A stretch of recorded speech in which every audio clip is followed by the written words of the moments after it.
একমত হয়েছি। আইনি সংস্কারের বিষয়ে আলোচনা অব্যাহত আছে। সংবিধান সংস্কার কমিশনের 131টি সুপারিশে আমরা দফা ওয়ারি মতামত দিয়েছি। অধিকাংশ সুপারিশে একমত হয়েছি। এর মধ্যে উল্লেখযোগ্য 70 অনুচ্ছেদ এবং প্রধানমন্ত্রীর মেয়াদ দুই বিষয়ে আমরা ছাড় দিয়েছি। বিশেষ করে প্রধানমন্ত্রীর মেয়াদ নির্দিষ্ট করে দেওয়ার বিধান বিশ্বের কোথাও না থাকার পরেও ঐকমত্য প্রতিষ্ঠার স্বার্থে আমরা সম্মত হয়েছি। প্রধান বিচারপতি নিয়োগের বিষয়েও আমরা আমাদের প্রস্তাব থেকে সরে এসে একমত হয়েছি।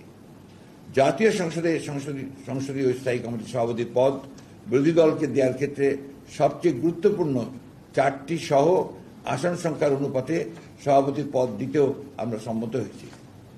রাষ্ট্রপতির ক্ষমতা সংক্রান্ত আর্টিকেল 49 পরিবর্তনে আমরা সম্মত হওয়ায় ঐকমত্য প্রতিষ্ঠা হয়েছে। এছাড়া তত্ত্বাবধায়ক সরকার ব্যবস্থা পুনঃপ্রবর্তন, ন্যায়পাল আইন যুগোপযোগী করা, জাতীয় সংসদের নির্বাচনী এলাকার সীমানা বিন্যাসে সংস্কার আনার জন্য সংবিধানের সংশ্লিষ্ট অনুচ্ছেদ সংশোধন ও আইনের মাধ্যমে বিশেষায়িত কমিটি গঠনেও আমরা একমত হয়েছি।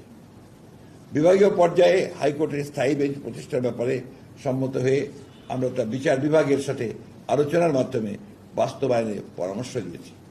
কারণ ইতিপূর্বে 1988 সালে এমন উদ্যোগকে উচ্চ আদালত বাতিল করে দিয়েছিল। এমন বহু সংস্কার প্রস্তাবে শুধুই ঐকমত্য প্রতিষ্ঠার স্বার্থে আমরা একমত হয়েছি, যেগুলি বাস্তবায়ন অত্যন্ত দুরূহ এবং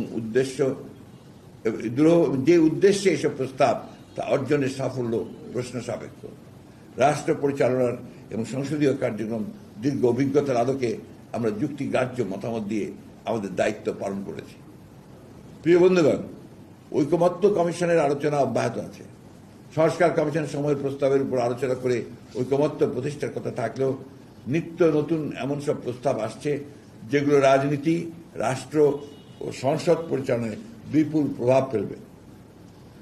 এসব প্রভাব ইতিবাচক করে অবশ্যই তা জনগণের কাছে গ্রহণযোগ্য হবে, কিন্তু রাষ্ট্রের মালিক জনগণকে সম্পৃক্ত না করে তাদের প্রতিনিধিত্ব কিংবা প্রত্যাশার ক্ষেত্রে বড় কোনো পরিবর্তন করার অধিকার কোনো ব্যক্তি, দল কিংবা কমিশনের আছে কিনা তা বিবেচনায় নিতে হবে। এই বিষয়ে স্পষ্ট কোনো প্রস্তাব নিয়ে আলোচনা শুরু হয়নি বলে আমরা মন্তব্য করা থেকে বিরত থাকছি। দীর্ঘ প্রায় 1.5 যুগ স্বৈরাচারের বিরুদ্ধে লড়াই করে বিএনপি শুধু টিকে থাকেনি, বরং অধিকতর শক্তিশালী ও জনপ্রিয় হয়েছে। শত শহীদের রক্তে, গুম খুনের শিকার সহকর্মীদের আত্মত্যাগে, আরো লাখো নেতা কর্মীর অবর্ণনীয় দুঃখ শোকে বিএনপির ঐক্য আরো দৃঢ় হয়েছে।